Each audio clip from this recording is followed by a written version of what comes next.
Well, we got a car show coming up on Saturday that I'm going to go to in the little town of Waterville, and that's a town up in the wheat fields, and it's kind of an old time town, and hasn't changed much in the last 100 years, I suppose. And it's kind of a cool little car show because you can have yard sales all over town that day, and it's such a small town you can walk anywhere in town, and so you just park your car and go walk around. They got lots of good food, and you know, the kids can run and play in the streets, and everybody watches everybody's kids, and it's just a neat little town, so little country town. I'm gonna go to that, but a few things I need to do in order to get ready for that. Something that I've been wanting to change on this hot rod is the temperature gauge. I do not like it. I've never liked it. If you can see that gauge, I ain't close enough. Man, that thing goes to 280 degrees. Now, why in the world would anybody need a temperature gauge that goes 280 degrees? I don't.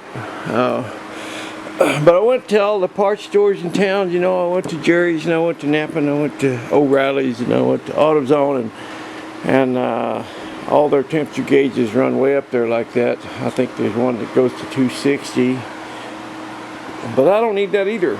And for this old rig, you know, this thing only runs about 170, 180 degrees, and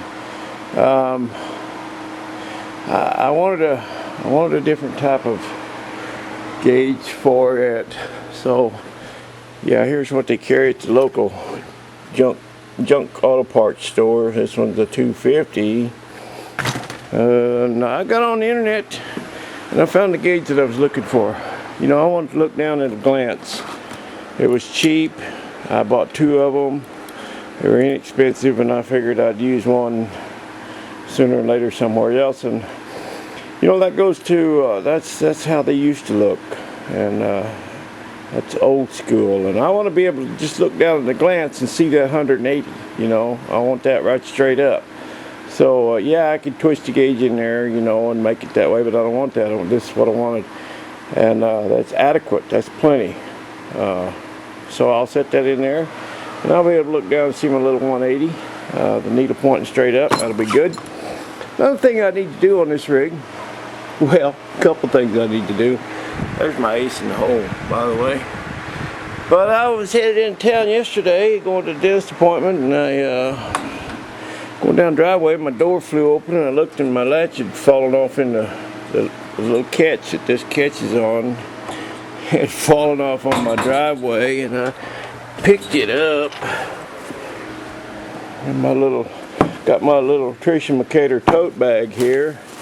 Gives me a place to carry my sunglasses and various things when I'm on my journeys. On account of I don't have a glove box or a console or anything, but I threw this latch in there, and that goes in the door right there, like unto that, and then this latch slides in by it, and it catches in that notch right there and holds the door shut. So that's a repair I need to make. I'm going to fix that today. I'm going to polish up my little white walls. Another thing I want to do, I've been wanting to do for a while, is underneath this bed here, pickup bed is the battery sits here. The gas tank's of course up here. The original gas tank, but I moved it to the back. It was originally under the seat. So when you got gas, everybody had to pile out. You take the seat out and put gas in it. So I've got that back there. That's good. But there's plenty of room over on this other side.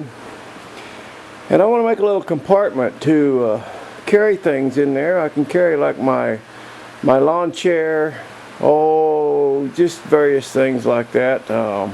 Little tarp. I got a real small little tarp that folds up, and just in case I get caught in a rainstorm, I can cover up the engine and my plug wires and my carburetors and the exhaust, and I don't worry about the rest of it.